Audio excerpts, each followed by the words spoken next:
Good morning. কেমন আছো সবাই? নিশ্চয়ই খুব ভালো আছো। তোমাদের ভালোবাসায় আমিও খুব ভালো আছি। তো আজকে না মনটা বেশ ফ্রেশ আছে, জানো তো কেন বলো তো? আসলে এই 2 দিন ধরে আকাশে একদম কি বলবো, মেঘ নাই, একদম নীল আকাশ।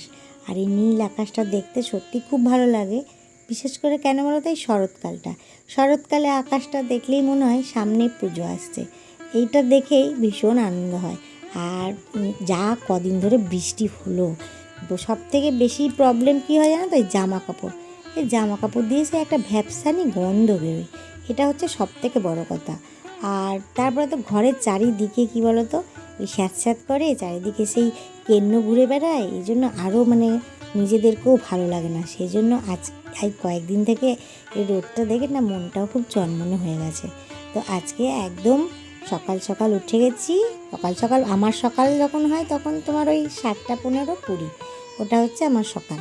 তো সকালবেলায় উঠে গেছি, উঠে একদম ফ্রেশ হয়ে জামাকাপড় ছিঁড়ে বাসি জামাকাপড়গুলো সমস্ত ভিজিয়ে ঠাকুরকে প্রণাম করে ওই যে বসে বসে ওই 4 থেকে 5টা আমন্ড ভিজিয়ে রাখি, ওইটা আমি আর আমার বর বসে বসে খেয়ে তারপরে কাজে ঢুকে গেছি। আজকে রান্নাঘরে ঢুকে বলেছি যে আজকে সকালবেলায় স্যান্ডউইচ করে দেবো। দেখো 7 দিনে 7 রকম খাবার যদি না করে দিই, একঘেয়েমি খাবার খেতে তো কারোরই ভালো লাগে না, তাই না?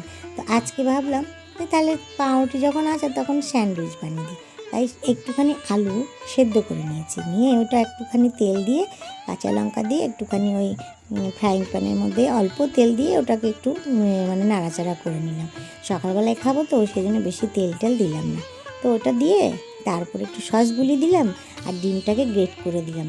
ডিমটাকে গ্রেট করে দেওয়াতে বেশ সুন্দর লাগছিল দেখতে। আর ওপর থেকে শসা দিয়ে ভালো করে টিপে আর পাউরুটির পিসগুলো না বেশ বড় ছিল, একটু চিপে দিলাম। তাহলে কী হলো বলো, একটার সঙ্গে আর একটা লেগে গেল। ব্যাস, ওটা একটুখানি তেল দিয়ে সেঁকে দিলাম।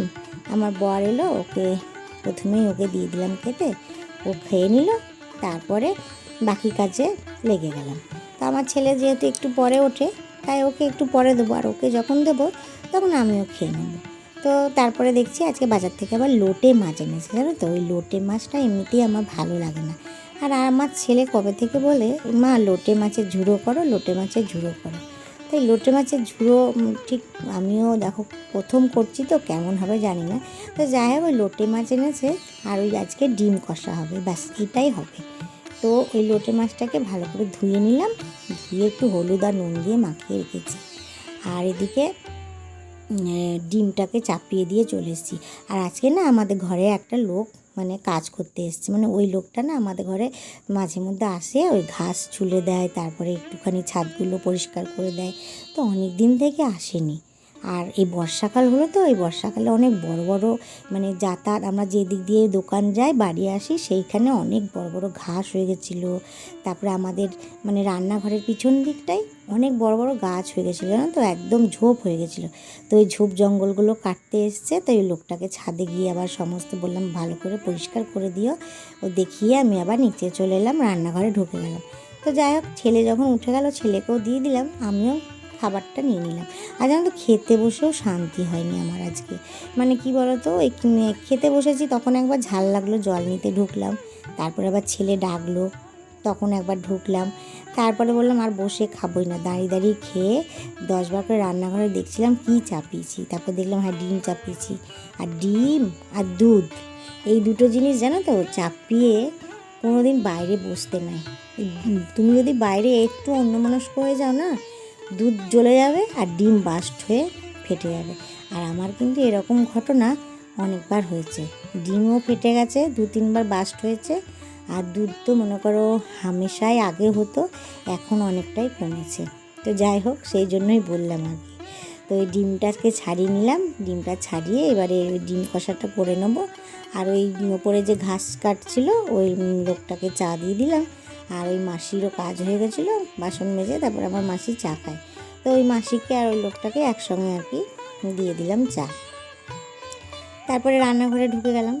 আর রান্নাঘরে ঢুকে ডিমটাকে বললাম একটুখানি ভেজে নিয়ে ডিম কষাটা করব। লাস্টে বললাম যে ওই লোটে মাছের ঝুড়োটা করব। আর ওই লোটে মাছের ঝুড়োটাও না ওই একটা মানে কি বলতো আমার রেসিপি হয়ে যাবে। মানে আমি তো ফেসবুকেও আমার একটা আছে, পেজ আছে, তো ওই ফেসবুক পেজে আমি ওই রেসিপিটা দিয়ে দিতে পারবো। তো আমার ওই জন্য এখন একটা সুবিধা হয়েছে, ব্লগ করাও হয়ে যায় আর একটা নতুনত্ব রেসিপিও আমার ওই তোমাদেরও দেখানো হয়ে যায় আর আমার রেসিপিটাও ফেসবুকে দেওয়া হয়ে যায়। তো যাই হোক, ওই ডিমগুলো করে ভালো করে একটুখানি ভেজে নিলাম। তারপরে ওই পেঁয়াজটাকে মানে একটুখানি কষিয়ে ওই আদা রসুন জিরে ধনে গুঁড়ো যা আর কি হয়, ওই ডিমের ঝোলও করিনি আজকে আর ওই মানে কষাও করিনি, ওই মাঝারি আজকে। তো যাই হোক, এটা হয়ে গেল। এই লাস্টে তারপরে তোমার ওই কী বলে মাছের ঝুড়োটা করব। আর এই মাছের ঝুড়োটা না মানে আমি তো কোনোদিন করিনি, জানি না, আমি ছেলেকে বললাম তাও যে দেখ আমি তো কোনোদিন করিনি, কেমন যে হবে আমি বুঝতে পারছি না এই ঝুড়ো। আর এই লোটে মাছটা না আমার সত্যি করে বলো তো এই লোটে মাছটা আমার একদম ভালো লাগে না। মানে ছেলে অনেক দিন থেকেই বলছে, কিন্তু আমি ওই বারণ করেছি আনতে, না এনো না, না এনো না। তো এতদিন ধরে বলছে, দেখলাম না আনলেও খারাপ হয়। আসলে মাছটাকে না হাত দিলেই কেমন একটা গাটা গুলিয়ে ওঠে, যেমন ল্যালফ্যাল করে না মাছগুলো। দেখো না মাছগুলো কীরকম দেখতে, একবার সে ন্যাতানো মানে হাড় নেই তো, কোনো হাড়গোড় নেই। তো ওই জন্যই আর কি খুব মানে গাটা কেমন করে। তো যাই হোক, ওই মাছগুলোকে ধুয়ে রেখেছিলাম দেখলে তো। তারপরে ওই তোমার ফ্রাইং কড়াইয়ে একটুখানি তেল দিয়ে দিলাম আর ওই তেলের মধ্যে কুচি কুচি পেঁয়াজ কুচিটাও দিয়ে দিলাম আর সবই কুচি করে রেখেছিলাম। তারপরে আদা কুচি, রসুন কুচি, তোমার লঙ্কা কুচি, ওইটাকে দিয়ে ভালো করে ভেজে আবার টমেটো কুচি করেছিলাম সেটাও দিয়ে দিলাম। আর যত রকমের মশলা হয় সেটাও দিয়ে দিলাম, যেমন ধনে জিরে লঙ্কা, আন্দাজ মতো নুন আর সামান্য জল দিয়ে এটাকে একটু ভালো করে কষিয়ে নেবো। কষানো যখন হয়ে যাবে না, ওই লোটে মাছগুলো, আজকে লোটেগুলোর সাইজগুলো একটু ছোটোই ছিল জানো তো, এর থেকে একটু বড়ও হয়, তো আজকে একটু ছোটো সাইজেরই লোটে পেয়েছিল। এই লোটে মাছগুলো দিয়ে 10 থেকে 15 মিনিট একটু চাপা দিয়ে রেখে দিয়েছিলাম। তারপর চাপা খুলে দেখছি হ্যাঁ মাছগুলো একদম নরম হয়ে গেছে জানো তো, একদম নরম তুলো। আর এই মাছের আবার কাঁটা বেশি থাকে না, ওই মধ্যেকার একটা শিরের মতন কাঁটা থাকে। তো ওইটা দুই একটা ওই মানে চামচে দিয়ে আমি উঠিয়ে ফেলে দিয়েছিলাম। আর এই যে জল বেরিয়ে গেল না, এই জলটা শুকাতে কিন্তু অনেকটা টাইম লাগে জানো তো এই মাছের ঝোড়োটা করতে। তো এই খুন্তিটা সেই ঘুরিয়ে তোমার অনেকক্ষণ টাইম লাগলো। তারপর যখন দেখলাম তেলটা ছেড়ে গেল, তখন ওই ওপর থেকে সামান্য 2-4টে চিনির দানা দিয়ে দিলাম, নিয়ে ওপর থেকে কাঁচা লঙ্কা আর ওই তোমার একটু ধনেপাতা দিয়ে ছড়িয়ে দিলাম। আর এই দেখো না, এই ঘরে ঢুকেছি, তোমরা কিন্তু শুনতে পারবে মা মা করে ডাকছে, বুঝতে পারছো তোমরা? ওটা কিন্তু আমার পাখিই ডাকছে। দেখো আওয়াজটা কি মিষ্টি ছিল তাই না? আমার পাখির আওয়াজটা এত মিষ্টি, মানে কি বলবো, একদম পুরো স্পষ্ট কিন্তু ও আমাকে ডাকে মা মা করে। আসলে ও আমাকে খুব ভালোবাসে জানো তো, আর কোনো কথা বলতে কিন্তু পারে না, ওই শুধু মা মাটাই বলে। তো বিছানাটা জানো তো ওই সব হওয়ার পর লাস্টে এসেছিলাম বিছানাটা তুলতে। আসলে ওই যে ঘাস কাটতে এসেছিলো, ওকে একটু দেখিয়ে না দিলে না ঠিক মতন কাজ করতে পারে না, তো ওই জন্যই ওকে একটু দেখিয়ে এসেছিলাম বলে একটু দেরি হয়ে গেল। তো তারপরে সমস্ত করে গ্যাস মুছে আবার আমি দেখো ওই বারান্দাটা একবার মুছে নিই, জানো তো আমার হ্যাবিট, বারান্দাটা মুছে চান করতে চলে গেলাম। তারপরে একটু বসে এই যে ভাত বেড়ে নিলাম, আমার বরকে দিলাম একটু পেঁপে আলু সেদ্ধ আর ওই তো লোটে মাছের ঝুড়ো আর ডিম কষা, এই দিয়ে খাওয়া দাওয়া হয়ে যাবে আমাদের আজকে। দেখো বন্ধুরা, আমি উঠে গেছিলাম, আজকেও ঘুমোই না, দুপুরবেলা একদিনও ঘুমোই না, ওই 1 ঘন্টা ঘুমিয়ে না তারপরে উঠে আবার এই দোকানে যাওয়া মাথা ধরে যায়, ওই জন্য আমি আর ঘুমোই না, ওই মানে শুয়ে থাকি, একটুখানি মোবাইল ঘাঁটি। আর দেখো উঠে গেছি, রুটি হয়েও গেছে, চা খেয়ে নিয়েছি, এবারে দোকানে যাব। তো চলো দোকানে যাই। তো দেখো বেরিয়ে গেছি, আর এই যে আমার পোষ্যটা, আমি বেরোলাম ও পেছন বেরিয়ে গেল। আর এইটা দিয়েই কিন্তু আমি দোকানে যাই, আমাদের বাড়ির থেকে আমাদের দোকানটা ওই 2 মিনিট লাগে আর কি হেঁটে।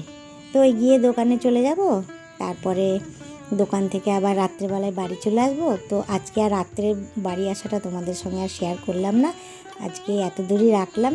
তো তোমাদের আমার ব্লগ কেমন লাগে অবশ্যই কমেন্ট করে জানিও। আর তোমাদের ভালোবাসায় একটু করে আমিও এগিয়ে যাচ্ছি, তো তোমরা আমার পাশে থেকো। ঠিক আছে? তো চলো আমার দোকানটা দেখে নাও, আর দোকানের নাইটিগুলো নতুন টাঙিয়েছি, কেমন হয়েছে দেখে নাও। আর পুজোর সময় নতুন কালেকশন নিয়ে আসবো, তোমাদের সঙ্গে সব কিছু শেয়ার করব। তো চলো আজকে এখানে শেষ করছি, টাটা।